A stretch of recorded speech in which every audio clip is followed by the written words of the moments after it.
Hello दोस्तों, नमस्ते प्रणाम। हम किरण शर्मा, हम मंजू शर्मा अपना चैनल पर स्वागत करछी। नमस्ते प्रणाम सब भाईजी दीदी के प्रणाम, सब यूट्यूब फैमिली के प्रणाम।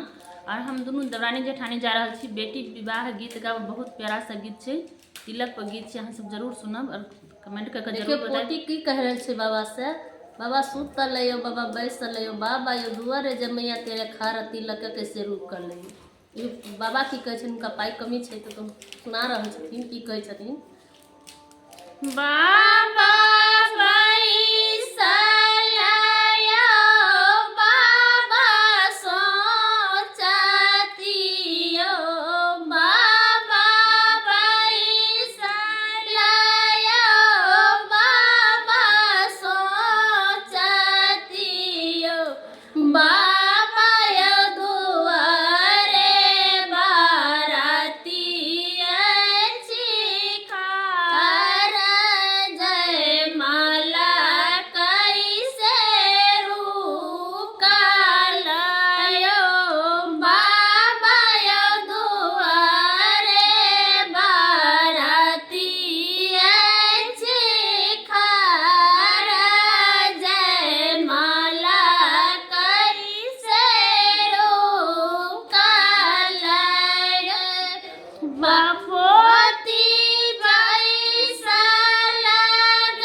कहनिया